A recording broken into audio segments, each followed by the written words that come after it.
দেশি খাবার অনেক হলো। রাজস্থানিতে আমি এই রান্না গাড্ডার সবজি বানাই চলো। এই গাড্ডার সবজি দেখতে যতটা না সুন্দর, খাতে এত বেশি সুন্দর। তোমরা বাড়িতে অবশ্যই বানিয়ে খাবা। ছোট থেকে বড় সবাই আগুন চটে খাবে। ফুলিয়ে ঠাকুর যদি রোজ নতুন রান্না দেওয়া নবী বাঙালি। গাট্টার সবজি রাজস্থানীয় খাবার হলেও এই রাজস্থানী গাট্টার সবজি আমি একটু বাঙালি স্বাদের সাথে রান্না করব, খেতে কিন্তু খুব সুন্দর হবে। এই রাজস্থানী গাট্টার সবজি বানানোর জন্য আমি ব্যবহার করব প্রথমে বেসন। এই বেসন দিয়েই গাট্টা তৈরি হবে, তাই রাজস্থানী গাট্টা বানানোর জন্য সব থেকে প্রয়োজন হলো এই বেসন। তারপরে নিয়ে নেব ছোট চামচের 1 চামচ জোয়ার, আর একটু ধনে পাতা নিয়ে নেব, 4-5টা কাঁচা লঙ্কা কুচি, আর আছে ফোড়নে দেব 2টো শুকনো লঙ্কা, সাদা জিরে, 2টো এলাচ, 2খানা দারচিনি, 2টো লবঙ্গ। আদা বাটা আছে 1/2 চামচ, আর 2 চামচ রসুন বাটা, একটা পেঁয়াজ কুচি, একটা টমেটো কুচি করে বাটিয়ে নিচ্ছি, আর 1 চামচ ধনের গুঁড়ো, 1 চামচ জিরের গুঁড়ো, আর 1 চামচ লঙ্কার গুঁড়ো, আর 1 চামচ হলুদ গুঁড়ো, স্বাদ মতন লবণ, আর 2 চামচ দই, আর লাগবে সর্ষের তেল। সবার প্রথমে গাট্টা বানানোর জন্য আমি বেসনটা থালায় ঢেলে নিচ্ছি। দিয়ে দেব সামান্য লবণ, ধনে পাতা কুচি, একটু জোয়ান দিয়ে দিচ্ছি সামান্য, 1 ঢাকনা তেল দিয়ে দেবো, সাদা তেল। বেসনটা ভালো করে মেখে নেব। এই যে দেখুন, এরকম করে মেখে নিতে হবে, পাটিনি। এবার মেখে নেব জল দিয়ে, সামান্য একটু হলুদ গুঁড়ো দিয়ে দিচ্ছি। রুটির আটার মতন মেখে নেব।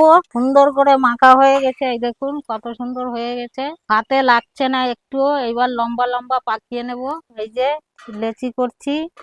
এবার লেচি গুলোকে হাত দিয়ে লম্বা লম্বা করে পাকাবো, এই যে এরকম করে প্রত্যেকটা ওইরকম করে বানিয়ে নেব।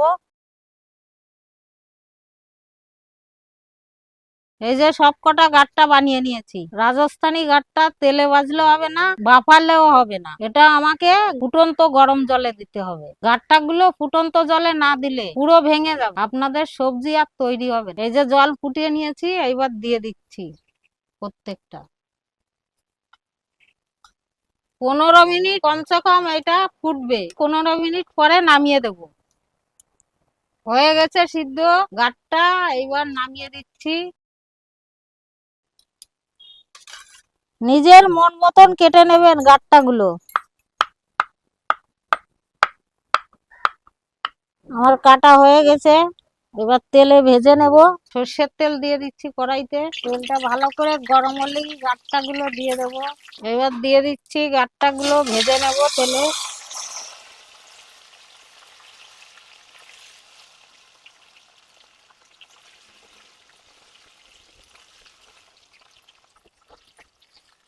গাঁটটা ভাজা হয়ে গেছে, এবার নামিয়ে নিচ্ছি।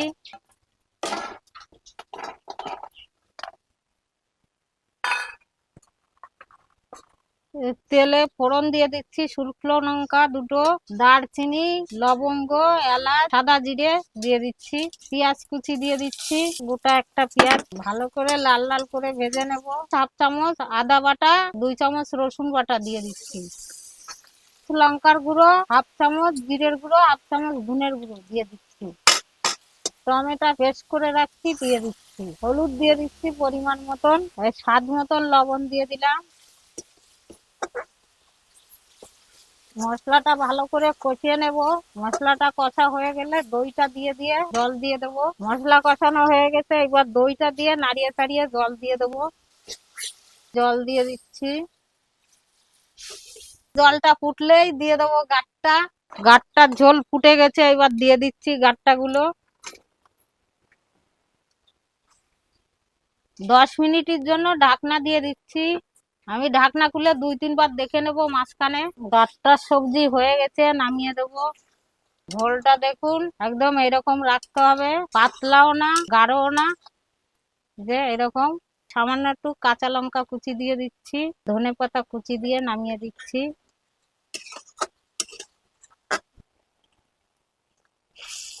নামিয়ে দিচ্ছি।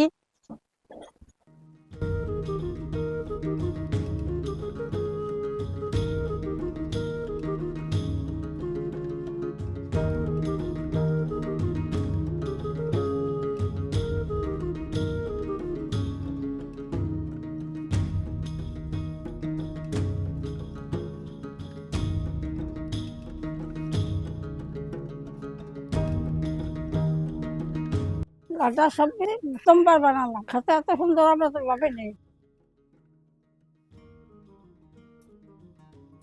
খুব সুন্দর হয়েছে, তোমরা অবশ্যই বাড়িতে বানিয়ে খাবা। রান্নাটা কেমন হলো কমন দিয়ে বলে দেবা। আমরা লোভী বাঙালি, যা পাই তাই খাই আর যা খাই তাই দেখাই।